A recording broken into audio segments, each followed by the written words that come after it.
Thank you for joining I Am Possible, which is India's first future tech meets sustainability podcast. And today I'm delighted and honored to have with me Dr. Ujwal Chaudhary, who was previously the biomedical engineer at the University of Tübingen. And currently, he's the managing director and co-founder of the ALS Voice Ggmbh. So, Ujwal, really appreciate you taking time and being part of the podcast. So, why don't we start with a small introduction and background? Thank you, Eddie. It's my pleasure to be here. So I graduated Ph.D. in Biomedical Engineering from Florida International University.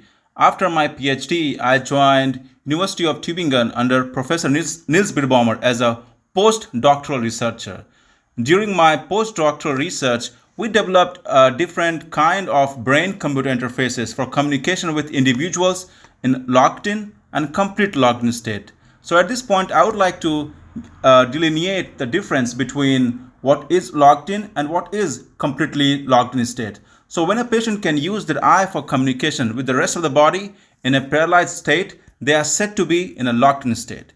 In the case of ALS, most individuals' disorder progresses until they lose control of their eye muscle. Then they are said to be in completely locked in state. So during my 8 years of research as a postdoctoral researcher and as a group leader, we enabled communication with different individuals in locked in and completely locked in state. And recently, we published a paper in Nature Communication where we showed for the first time that formation of complete sentences by someone in completely locked in state is possible using just the brain signal. And at this point, I would like to define what is brain-computer interface for people who are not so much familiar with the concept of brain-computer interface. So I will explain this concept with a simple example. Let's say that I'm an able-bodied person. I can walk, I can talk, I can use all my external extremities.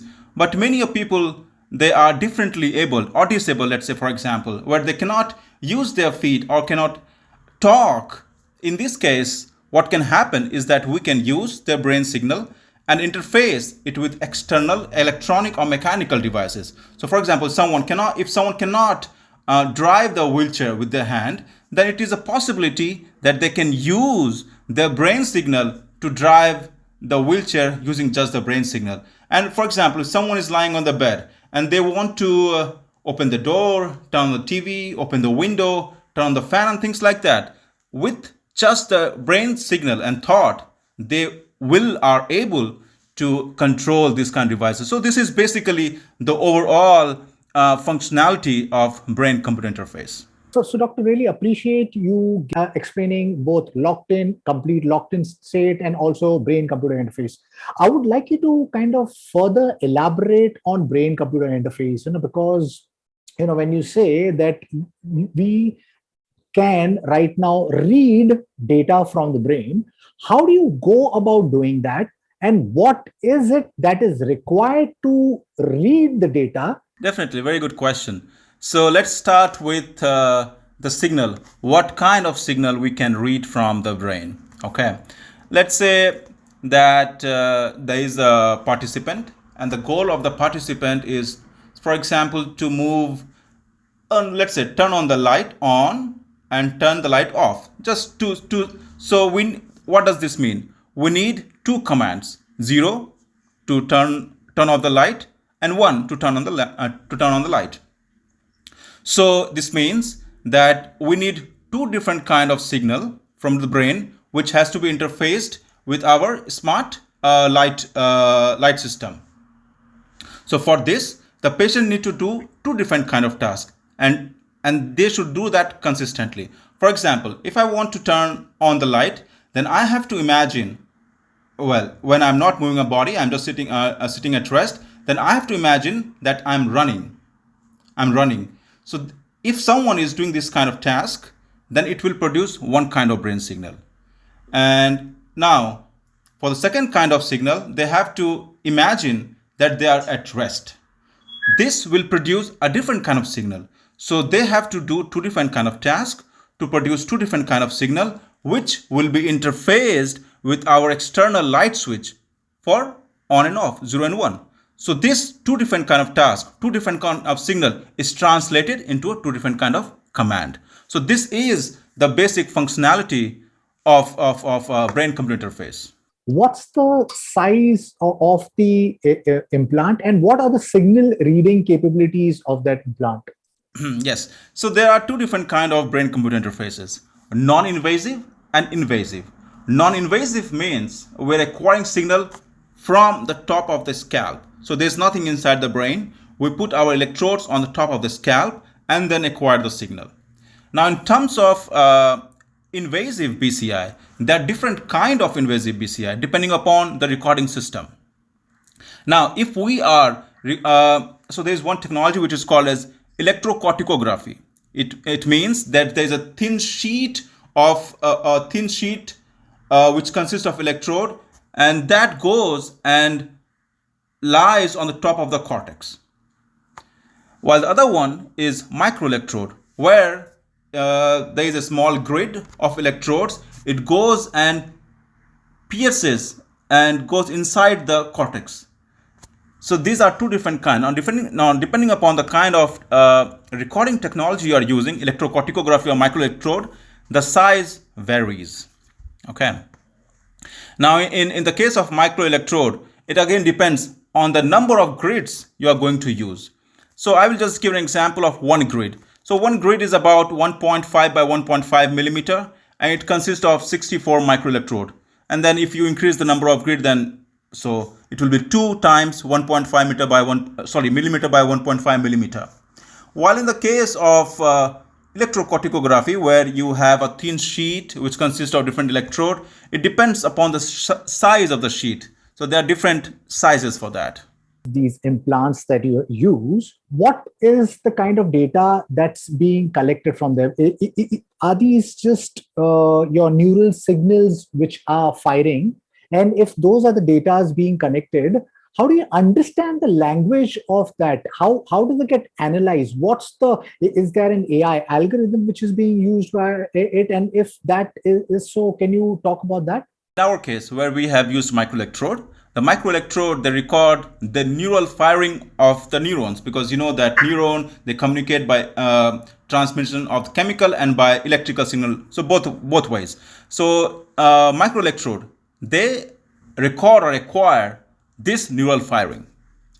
So in our case, what the patient did, so we instructed the patient to do two different kind of tasks consistently, like I explained, which is the basic fundamental of any kind of brain-computer interface. The patient has to, when it is binary, 0 and 1, the patient has to do two different kind of tasks. Later on, after when we wanted to know what the patient was doing, he said he's attempting the eye movement. So what was he trying to do? This is our interpretation of his response, is that when he wanted to increase the frequency of the sound wave, then he tried to move his eyes. So this elicited one kind of a neural response, neural firing. And when he wanted to decrease the frequency of the sound wave, then he did not move his eyes or did not attempt to move his eyes. So this elicited a different kind of neural firing. So we took two different kind of neural firing, which was converted into a binary 0 and 1 and interfaced with our speller, where he went, where, for example, if he wanted to select a character, then he increased his neural firing to select a particular character. And if he wanted to skip a particular option, then he decreased the neural firing. When you talk about ALS, that's a complete locked-in state. So he's not moving his eyes because that he cannot. That's the problem, right? So right. Are you saying that it's just him imagining moving the eyes, and the data is being collected? Is that what you're saying? Now this is our interpretation. We cannot be sure what he's doing, because when we implanted him, we instructed him explicitly that he has to do certain kind of task, like move his head, move his hand, move his feet, move his tongue. By moving, I mean to say imagine, because remember, he is completely locked in. He cannot move any of those things. He has to attempt moving or imagine moving. So we instructed him to do these tasks, and we recorded the neural firing Although we recorded neural firing response to these tasks, but they were not consistent enough to design a decoder to control the speller. So we tried this for about 80 days without any success. Then Professor Birbaumer, who is the pioneer of neurofeedback, he said that we should let the patient decide his own strategy, and he should do that consistently. So we told him, okay, so now please do whatever you want to do, but do it consistently. Okay. And immediately he was able to modulate the frequency of the sound which we presented to him. So it was like a sinusoidal wave, like pa, pa, pa, pa, pa, pa, pa. And his task was to either increase the frequency or to decrease the frequency sound wave. And he was able to do that perfectly immediately. So and of course we were amazed that, wow, he can do it. But we wanted to know, how is he doing it? Because this is the question you were asking. And we also wanted to know, how was he able to modulate the frequency of the sound wave? So when he started spelling and forming complete sentences with his neural firing, so I was there. I asked, could you please tell us, how are you doing it? Because we all want to know, because this is amazing, incredible. So he formed one phrase, eye movement. And this is our interpretation, that he was attempting to move his eyes. Now there's a bit of story behind this phrase. We started working with this patient in 2018, and at that time he was still able to move his eyes, but he could not use the eye tracker for communication. So at this point, I would like to make it clear that why was he not able to use the eye tracker even though he had the eye movement? Because to use the eye tracker, you have to fixate your gaze on a character. Then the camera in front of you look at your gaze and enables the selection, right? It's the technology. But in this kind of patient, as the disease progresses, they even lose the ability to fixate their gaze. Although they can move the eye, but they cannot fixate the gaze. So I visited this patient for the first time. It was Professor Birbaumer and we visited for the first time, and we saw that the patient could still move his eyes, and with that eye movement, the family always tried to decipher his yes and no answer in response to their question. So the family used to hold a paper with alphabet arranged in colored sector and pronounce each option to which the patient said yes and no by his eye movement. So I saw this interaction, and then we designed a brain-computer interface based on his eye movement and colored schema for communication. So basically, we trained him to move his eyes in a particular way. So, for example, if you we said, if you want to say yes, please move your eye to the left. If you want to say no, please you move your eye to the right. So with this simple eye movement strategy, we enabled communication with him, and he was listening to these options auditorily through the sound system. Then he listened to it, and then he already knew the schema that, okay, the sector yellow has A to F, for example. The sector red has some other characters. The sector blue has some other characters, so on and on. So if you wanted to select A, then he said, the speller starts, then the speller said yellow. If he wants to select the sector yellow, he moved his eyes. We recorded the eye movement and translated into a command which enabled selection of sector yellow. Then he went inside the sector, and he can either move his eyes in one direction to say no, or in other direction to say yes. So with this eye movement, he was able to skip or select a character, and on and on. So with this simple strategy, he was able to select characters to form words and sentences. This was when he was still able to move his eyes. But as you know, in the case of ALS, even the eye movement goes away, but the brain is still functioning. So it was November 2018 where he formed for the last time a complete sentence with his eye movement. And after that, he wasn't able to do that. He was although saying yes and no with eye movement, but could not select character to form words and sentences. So we implanted him in March 2019. Tried different strategy, did not work, and finally in July 2019, he was able to form a sentence. So it was for about 7 months where he had no means of communication. And when he got the chance to communicate, the first thing he said was to change the direction of his head movement. To change the position of his head, because the caretaker, according to the best of their ability, had placed the head in a certain way. But when he got a chance to say something, he said, please change the direction of my head placement. So this is like a freedom and empowerment where he got the voice to say how he should be taken care of. Right. How cool is that? Because a patient who's been in a locked in state, and your technology and what you're doing allows somebody to kind of regain a bit of his capabilities. How exciting. I'm sure you and your team must be feeling really proud of your achievement. Would you like to talk about your hardware and software? Both your implant and the software algorithm behind it. Were they proprietary, in-house developed, or was it through an externally sourced platform company? Yeah. So the hardware comes from a company which is called BlackRock Neurotech. It's a company which is based in US. They are developing. They're doing great job, amazing job. They are developing microelectrodes. Actually, in the US, they've already implanted about I think 29 or 30 patients. Yeah, 29 or 30 patients, and these patients had brain trauma or accident or spinal cord injury or tetraplegia. But all these patients, they can still move a part of the body. They still have eye movement. And with the brain implant from BlackRock, they are able to move the cursor on the screen. They are able to move the robotic arm and things like that. Very cool, amazing. But for the first time, we used their microelectrode and implanted a complete locked-in state patient. Okay, so we used the hardware and we developed the software in-house.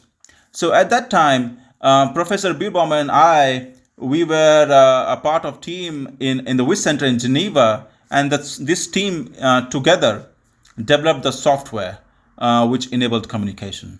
So you started with the University of Tübingen, and when you started, you were looking at FNIRs and EEG-based BCI system, and now you've moved to intracortical-based BCI system. Would you like to talk about that? Yeah, sure, definitely. So, like I said in the very beginning, brain-computer interface, the fundamental principle remains the same. Whether it is non-invasive, where we acquire signal from the top of the scalp or from inside the brain, the fundamental remains the same, where the participant is performing some task. In response to the task, there is a brain signal. We acquire the brain signal, process it, generate the control signal, and interface it with an external device. So irrespective of what kind of signal you are acquiring, this principle remains the same. Now, EEG and FNIRs, they are a non-invasive brain signal measurement technology. In the case of EEG, we acquire the summed activity of the neuron in the brain. In the case of FNIRs, we acquire the metabolic change related to brain activation. So we use this technology we use this technology and we tried to develop a means of communication for someone in completely locked in state. But FNIRs and EEG has its own limitation, because you know that when we acquire the signal which is coming through our scalp, it's already filtered. Many of the component gets filtered because of the physiology and anatomy.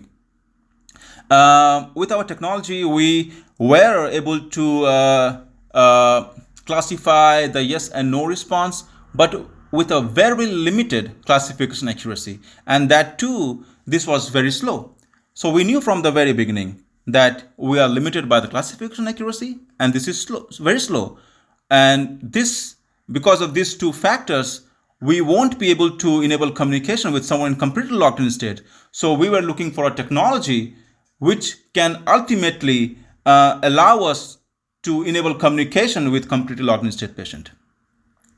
And because of the physiology, we knew that the signal which we get directly from the scalp is much more richer as compared to the signal which we get from the scalp.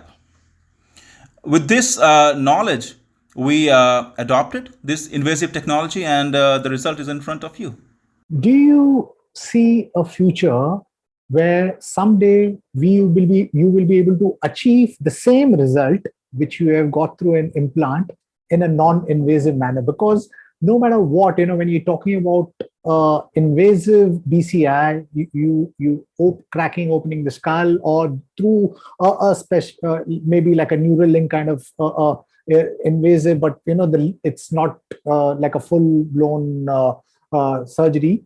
Is there a way where we could look at a non-invasive way in the future rather than a complete invasive BCI? So that is our goal, actually. And our philosophy. I'll tell you our philosophy. Our philosophy is that invasive remains the last resort. We're not going to implant immediately to anybody. We will always start with a non-invasive mean, and our goal at the moment is to increase the sensitivity of the non-invasive BCI, where we can also enable communication with someone in completely locked in state with our non-invasive BCI. But this is a very challenging task, but we are trying. Like I said, the invasive is the last resort. When all the means of technology fails and the patient still want to have a means of communication, then we propose to them invasive means. So we're trying. We are hopeful. Let's see what happens in future. Right. So this research has been done with only one patient at this point in time. Are you looking at exploring the same thing with other patients so that the entire thing can be corroborated that okay, this is really being helpful to the patients? Are you reaching out to other patients? Yeah, definitely. Our goal is to replicate it so that we can say that it was not by chance, but yes, it is definitely possible to communicate with someone in completely locked in state. For that, we need to replicate it. We have few potential candidates, and very soon we will start the whole process of approval and arranging the whole implantation process. And it's going to take some time, but we are in the process, and we are hopeful that we will replicate our finding from the first patient. Are there any updates with this research that you would like to share with the audience? Definitely. So you know that we have a non-profit organization which is called ALS Voice. The goal of the non-profit organization is to provide a customized means of communication solution starting from the non-invasive to invasive brain-computer interface for patient in locked in and completely locked in state. The goal of the organization is that, let's say a patient comes to us, he or she is unable to use the eye tracker for communication. We start with a non-invasive means. We know that there are several non-invasive means which will work with these patients. Then we start with in a very phased manner with non-invasive BCI, but we know that over a period of time, as the disease progresses, they won't be able to use the non-invasive BCI, and at the end, we propose to them invasive solution, which we know now for sure that will enable communication. We are looking for donors, funders, and supporters so that we can provide this technology to people who do not have means to finance themselves. But I'm pretty sure the society comes together, we can provide this technology to people who really needs it. So we are preparing. There are few candidates. We are raising money for them so that we can enable communication with them. So I would like to request to the viewer, if you know someone or if you are capable of helping us, then your help is really appreciated. Lovely. Yeah, I hope that it reaches out to a wider audience, because I think the entire healthcare is upended, because globally around the world, there's some great innovations which is happening, and there's people such as yourself trying to push the boundaries of what is possible in the space of healthcare. Besides the complete locked-in state patients, what are the other healthcare applications you see arising from the technology that you're building? The possibility is limitless. I always say that it is our imagination which limits us. So, so if we can imagine, we can achieve it. So the brain-computer interface technology itself, it has immense potential. For example, if someone is lying on the bed and they do not have a caretaker with them at that particular point of time who can attend to their wishes. So I'm lying on my bed, I cannot move. Then with my brain signal, I can open the window if I want the fresh air. I can turn on the radio if I want to listen to something. I can turn on the TV, switch the channels. I can even control a robot which can bring food to me. So look at the possibilities. So I'm saying it's all depend upon what you can imagine. If you can imagine, we can achieve it. Right. So would you like to talk a little bit more about the microelectrodes, which captures your brain signal? Today, it reads a certain part of the brain. What would be the timelines that you would give for us being able to understand the complete human brain? Is that a possibility, or is it too far-fetched because 80 billion neurons, 100 trillion synapses? So far we have only investigated neurons, but there are other cells in the brain, glia. We have not investigated that, and very recently research are coming on where they are saying that glia too have roles in different activity which we perform. So understanding the complete brain, people all over the world, there are so many neuroscientists, amazing neuroscientists working day and night to understand them.